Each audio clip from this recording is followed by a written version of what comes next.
When Louvre Museum director Dr. Philippe Dubois heard Ibrahim Traoré's request, he laughed arrogantly. "Mr. President, these artifacts have been in our museum for 150 years. We taught the world how to preserve them. If they had stayed in Africa, they would have been destroyed long ago." On Dubois's desk was a file of 347 African art pieces, all marked as purchased or donated. But when Traoré placed his documents on the table, Dubois's face turned pale. "How were these artifacts purchased?" asked Traoré. "In exchange for 1 kilo of rice to war prisoners, collected from the ruins after villages were burned." Dubois couldn't answer, because the truth was that ugly. This confrontation wasn't coincidental. Ibrahim Traoré had commissioned comprehensive research worldwide for 6 months. Goal: to track down and reclaim artworks stolen from Africa in the last 150 years. The research began with Traoré's personal discovery. While reading his grandmother Marie Traoré's old letters,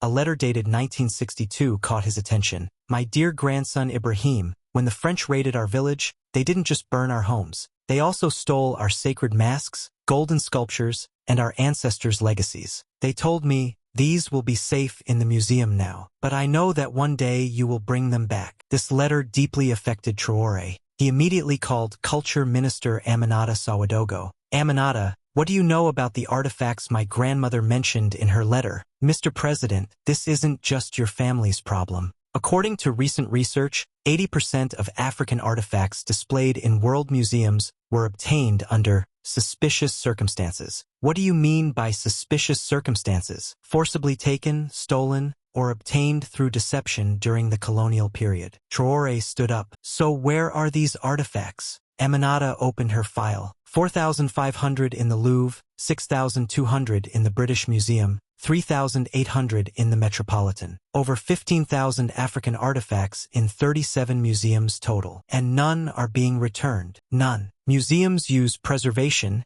as an excuse. On Traoré's orders, international law expert Professor Marcel Ouedraogo formed a special team. This team's mission was to document the story of every stolen artifact with evidence. The first stop was the Louvre. Traoré went to Paris under the pretext of a diplomatic visit. Dr. Philippe Dubois was responsible for the Louvre's African collection. He had held this position for 30 years and took pride in caring for African artifacts. "Mr. President," said Dubois while guiding Traoré through the African galleries, "if these artifacts weren't here, the world would never see them. Africa lacks proper preservation conditions." Traoré listened carefully. As he looked at each showcase, his anger grew, because behind each of these artifacts was a story, a family, a culture. "How did you acquire this mask?" asked Traoré, pointing to one of the display cases. "It was donated to us in 1963, a very valuable piece." "Who donated it?" Dubois searched through the file. "Well, the records say local leader. No name. Unfortunately, the record is incomplete." Traoré wasn't satisfied with this answer. That evening he called Professor Ouedraogo. "Marcel, find out the real story of this mask." 2 days later, Professor Ouedraogo returned with shocking information. "Mr. President, that mask didn't belong to village chief Mamadou Cabaret in 1963. French soldiers raided the village at that time, and Cabaret was killed for resisting. They stole the mask too." "Do you have proof?" "Cabaret's son Henri is still alive. He can give testimony." When Traoré met Henri Cabaret, the old man's story broke his heart. "Mr. President, my father died protecting that mask. The French said, 'We're giving it to the museum. It will be safe.' But we never saw that mask again. It's now displayed in the Louvre." Henry's eyes filled with tears. "I've been trying to avenge my father for 60 years. But no one listens. Now they will listen, Uncle Henri. I promise." When Traoré returned to Paris, he now had concrete evidence. He met with Dr. Dubois for the second time. "Dr. Dubois, this time I've come to ask different questions." "Of course, Mr. President. Do you know Mamadou Cabaret?" Dubois's face changed. "Who is that?" "The village chief who was killed when his village was raided in 1963. His son Henri is still alive and says the mask was stolen. This isn't possible. The artifact was donated to us." Traoré pulled out photographs from the file. "These photos are from 1963. The burning of the village, Cabaret's murder, the forcible taking of the mask." Dubois fell silent. "Dr. Dubois, this isn't just one artifact. You have 347 artifacts with similar stories in your museum. As Prof. Ouedraogo's research continued, shocking truths emerged. Not just the Louvre, but dozens of museums worldwide had obtained African artifacts using the same methods. In his meeting with British Museum Director Dr. Amanda Richardson, Traoré faced the same resistance. Mr. President, these artifacts have been in our collection for 150 years. Millions of people come to see them. So why should millions of Africans come to London to see their own cultures? Because they're better preserved here. Dr. Richardson, that's a patronizing approach. Can't we preserve our own culture? Of course you can preserve it, but what? The past is the past. These artifacts are now part of our museum. Traoré stood up. If I occupy your house for 150 years, does that house become mine? Dr. Richardson couldn't answer. After this resistance, Traoré realized that diplomatic channels alone wouldn't suffice. He decided to resort to international law. Professor Ouedraogo, we're filing a lawsuit in The Hague. Mr. President, this will be a very difficult process. Museums have powerful lawyers. We have justice on our side, and we won't remain silent anymore. While preparing the case file, Professor Ouedraogo's team made surprising discoveries. Louvre Museum's stolen artifacts, Mossy Kingdom's golden crown, taken as war booty in 1885, Dogon tribe's sacred sculptures, forcibly collected in 1912, Ashanti silver collection, stolen after war in 1900, British Museum stolen artifacts, Benin bronzes, taken after city was burned in 1897, Ethiopian church stone carvings, stolen during military operation in 1868, Congo Kingdom ivory works, forcibly obtained in 1908. Behind each artifact was a tragedy, the story of a culture's peace being forcibly torn away. In 2024, a historic case opened at the International Court of Justice in The Hague, Republic of Burkina Faso vs. 23 Western Museums Cultural Heritage Restitution Case. The case file was 890 pages and included detailed list of 15,000 African artifacts, documentation of how each artifact was obtained, current value of stolen artifacts, $8.5 billion, witness testimonies and family heritage claims. Museums lawyers used these arguments in their defense. 1. Status quo protection. These artifacts have been in museums for 100+ years. They're now part of them. 2. Preservation argument. Africa lacks proper preservation conditions. 3. Universal access. Millions of people can see these artifacts in museums. 4. Legal acquisition. Artifacts were legally acquired according to the laws of the time. Traoré's lawyers presented these counter-arguments. 1. Cultural genocide. Systematic theft of a people's cultural identity. 2. Modern preservation. African countries now have world-standard museums. 3. Cultural rights. Every nation has the right to access its own culture. 4. Colonial laws. Colonial laws cannot be a legal basis. The most dramatic moment in the courtroom was Traoré's personal testimony. Honorable judges, this case isn't just about artifacts. It's about an injustice that has lasted for generations. My grandmother Marie Traoré wrote on the day they stole our sacred mask, "One day my grandson will bring these back. I am that grandson." The emotion in Traoré's voice affected the courtroom. These artifacts aren't just pieces of art. They're our DNA, our soul, our ancestors' legacy. Seeing them in museums is like seeing our deceased loved ones behind glass. Museum's lawyer Dr. Charles Brennan objected, "Mr. President, emotional approach doesn't change legal facts." Traoré turned to him, "Dr. Brennan, if your grandmother's belongings were stolen, wouldn't you be emotional too?" The room fell silent. While the case continued, the African diaspora provided massive support. The hashtag #ReturnOurTreasures became a worldwide trend. Africa's most famous artists joined the campaign. Famous musician Kofi Asante supported Traoré at concerts. Artist Fatima Diarra opened the Stolen Souls exhibition. Writer Amaru Sankara published the book, Our Lost Heritage. Support even began coming from Europe. 10,000 people demonstrated in front of the Louvre in Paris. Return stolen art. In London, British people of African descent protested the British Museum. Our culture, our right. Faced with increasing pressure, museum directors made harsh statements. Dr. Philippe Dubois, Louvre, these artifacts are part of France's cultural heritage. It's our duty to preserve them. Dr. Amanda Richardson, British Museum, if every country demands its artifacts back, universal museology will end. Dr. Sarah Williams, Metropolitan, This demand harms the art world. However, these statements drew criticism. The New York Times published an editorial titled, "The Excuse of Preserving Stolen Art." Le Monde published the article "France's Last Colonial Stance Against Africa." After a 6-month court process, the International Court of Justice made a historic decision. Cultural artifacts are inalienable rights belonging to their communities of origin. Artifacts forcibly taken during the colonial period must be returned according to modern legal standards. The verdict stated, "Museums' preservation argument is not valid in the 21st century. African countries have the infrastructure to preserve their own cultural heritage. Furthermore, the right to cultural identity takes precedence over universal museology." Voting result: 14 in favor, 2 against, 1 abstention.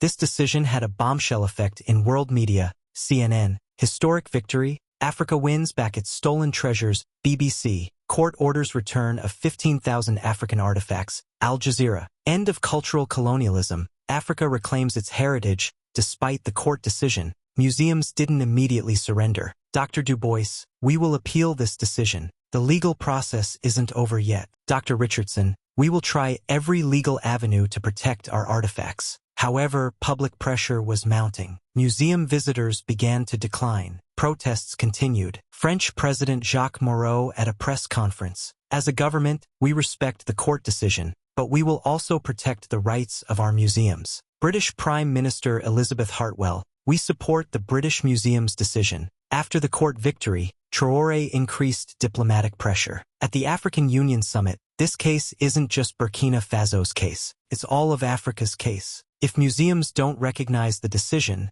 we will implement a collective boycott." 54 African countries provided support. The plan was, all cultural cooperation with Europe would be stopped, museum exchange programs would be cancelled, European archaeological work in Africa would be banned, tourism boycott would be implemented. Faced with this threat, the first museum began to surrender. The Belgian Royal Museum was the first to surrender. Director Dr. Mark Vanderberg, "The law has decided, and we respect it." 300 Congo artifacts were returned to Kinshasa. This move created a domino effect. The Netherlands Ethnology Museum announced it would return 150 artifacts. In Germany, 5 museums made a joint statement, "We are returning artifacts to Africa for justice." After 6 months of resistance, the Louvre Museum also gave up. The new director, Dr. Sophie Laurent, who replaced Dr. Dubois, took a different approach. "Art is a universal language without borders. But universality doesn't mean stealing. It means cooperation." The Louvre announced it would return 347 African artifacts. After this announcement, Dr. Dubois was forced to resign. In his statement, "This is the end of this understanding of museology." The most emotional moment of 2025 was the return of artifacts to Ouagadougou. 15,000 people were waiting at the airport, wanting to witness the historic moment. The first plane came from the Louvre. Inside were 50 sacred artifacts. When the plane door opened, Traoré's grandmother's mask was at the front. It was returning home after 63 years. Old shaman Amadou Cabaret took the mask with trembling hands. "Welcome home, my child. We missed you so much." The crowd watched in silence. Many people were crying. When Traoré took the mask, his hands trembling,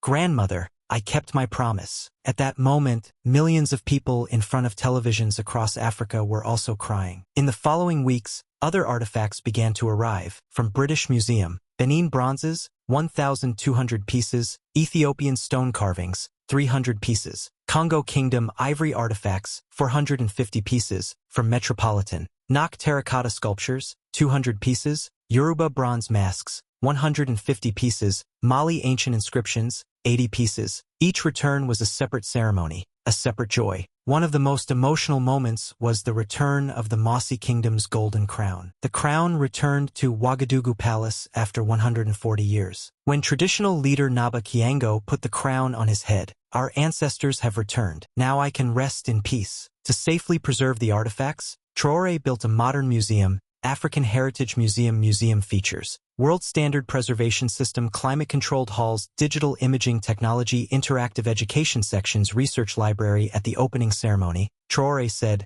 This museum isn't just for preserving artifacts, it's for passing our culture to future generations. Burkina Faso's victory had worldwide impact. Greece applied to the British Museum for the Elgin marbles. Egypt started legal proceedings against Berlin for pyramid treasures. Peru sued Yale University for the return of Inca artifacts. The legal strategy called the Traoré model became a method that the world took as an example. The return of artifacts started a new cultural renaissance in Africa. Cultural classes in schools. Every child in Burkina Faso now learns their own cultural heritage. Revival of traditional art. Young people are rediscovering their ancestral arts. Cultural pride. African identity is no longer something to be ashamed of, but a source of pride. Professor Aminata Diallo, University of Ouagadougou. This isn't just the return of artifacts. It's the return of our self-confidence. Burkina Faso's success created a ripple effect. Ghana applied to England for Ashanti gold. Nigeria launched a comprehensive campaign for Benin bronzes. Kenya organized campaigns for Mau Mau monuments. South Africa mobilized for Khoi Khoi artworks. At the 2025 Africa Unity Cultural Summit, 54 countries signed a joint declaration. African cultural heritage belongs to Africa. This victory also changed the museum world. Ethical museology movement. Museums now question the past of their artifacts. Cooperation model. Understanding of cooperation instead of theft is developing. Origin research. Detailed origin research is becoming mandatory for every artifact. Harvard Art Museum Director Dr. Michael Cohen. Traoré reminded us of the ethical dimension of museology. Victory wasn't the end of the struggle. Some museums were still resistant. Private collectors, wealthy collectors hid their collections. Art market. Stolen artifacts continue to be sold in illegal markets. New thefts. Some groups are now conducting more covert operations. Traoré was aware of this. This struggle will continue for generations, but we're no longer alone. The success of artifact repatriation led to broader cultural cooperation initiatives between Africa and the international community. Cultural exchange programs. Instead of one-way extraction, genuine partnerships emerged between African and European institutions. Digital archive projects. Major museums began creating comprehensive digital archives, allowing global access to cultural heritage while respecting ownership rights. Educational collaborations. African universities partnered with international institutions to train the next generation of museum professionals and cultural preservationists. Research partnerships. Joint archaeological and anthropological projects were established, with African institutions as equal partners rather than passive subjects. Dr. Elena Vasquez, the new director of cultural cooperation at UNESCO, noted, "The Traoré victory fundamentally changed how we think about cultural heritage. It's not about possession, it's about stewardship and respect." The success in Africa inspired other indigenous communities globally. Native American tribes began coordinating efforts to reclaim sacred objects from museums across the United States. Aboriginal Australians launched a comprehensive campaign for the return of ceremonial artifacts. Pacific Island nations united to demand repatriation of cultural treasures scattered across European and American collections. Indigenous South Americans formed alliances to track down and reclaim pre-Columbian artifacts. The Ouagadougou Protocols, a set of international guidelines for cultural repatriation, became the framework for these movements worldwide. The return of artifacts to Africa spurred remarkable innovation in preservation technology. Climate-controlled mobile units. Burkina Faso developed revolutionary portable preservation systems that could maintain museum-quality conditions anywhere. Digital twin technology. Every returned artifact was given a detailed digital twin, allowing virtual exhibitions while keeping originals safely preserved. Community access programs. Mobile museum units brought cultural treasures to remote villages, ensuring that all citizens could connect with their heritage. AI-powered cataloging. Advanced artificial intelligence systems were developed to track, authenticate, and preserve cultural artifacts with unprecedented precision. These innovations were shared freely with other African nations, creating a continental network of cultural preservation excellence. The cultural repatriation movement generated unexpected economic benefits. Cultural tourism boom. International visitors flocked to see authentic African artifacts in their proper cultural context, generating significant revenue. Artisan Renaissance. Traditional craftspeople experienced renewed demand for their skills as communities reconnected with cultural practices. Creative industries growth. Film, music, and literature industries in Africa flourished as artists drew inspiration from returned cultural treasures. Educational exports. African universities began offering specialized programs in cultural preservation, attracting international students. The African Heritage Museum alone attracted over 500,000 international visitors in its first year, generating $50 million in tourism revenue for Burkina Faso. For many families, the return of artifacts brought profound personal healing, restored spiritual practices. Sacred objects allowed communities to revive traditional ceremonies that had been impossible without proper ritual items. Intergenerational healing. Grandparents could finally share complete cultural stories with their grandchildren, filling gaps that had persisted for decades. Identity reconnection. Young Africans who had felt disconnected from their heritage experienced powerful cultural awakening. Marie Cabaret, Henry's granddaughter, became a cultural educator. When our family's mask returned, it was like a missing piece of our soul came home. Now I teach children about their heritage with pride, not with the shame I grew up feeling. 2 years later, at the second anniversary of the African Heritage Museum, Traoré was contemplative. Walking through the museum halls, he saw the sparkle in children's eyes. They were now seeing their own cultures here, at home, not 7,000 kilometers away. 12-year-old Fatima Cabaret, looking at her great-grandmother Marie's mask, "Grandpa, is this really our ancestors?" "Yes, my daughter, and it will always stay here now." At that moment, Traoré realized that not only had artifacts returned, Africa's self-confidence and dignity had also returned. That evening, sitting in his office, he reread his grandmother's letter. "My dear grandson, one day you will bring these back." "Grandmother," he whispered,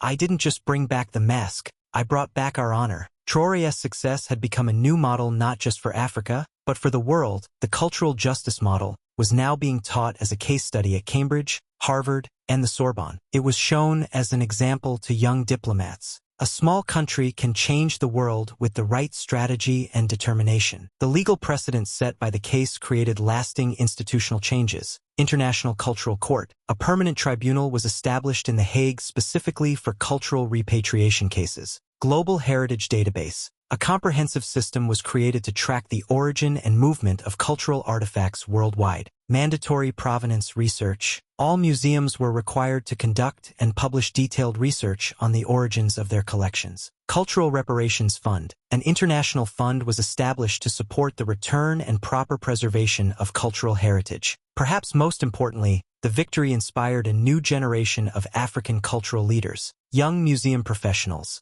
Hundreds of young Africans entered careers in museum studies, archaeology, and cultural preservation. Digital archivists. A new field emerged of African technologists specializing in cultural documentation and preservation. Cultural lawyers. A generation of African legal experts specializing in cultural rights and repatriation law. Heritage activists. Youth movements across Africa organized to protect and celebrate cultural heritage. The end of the story was actually a new beginning, because Traoré hadn't just reclaimed artifacts, he had liberated Africa's soul, and he had given the world this message. Culture is not a commodity to be stolen. It is a heritage to be protected, and every heritage's true owner is the one who created it. That night, under the gentle light of the African Heritage Museum, ancestors' artifacts slept safely in silence, now at home beside their families. And Traoré knew this wasn't just a victory, it was a door opened for future generations. Africa's struggle to reclaim its stolen soul had been officially won that night. The returned masks didn't just represent art, they represented the restoration of dignity, the healing of historical wounds, and the promise that cultural heritage belongs with its people. As one young visitor wrote in the museum's guest book, "Today I learned that our ancestors never left us. They were just waiting in the wrong home. Now they're where they belong, with us."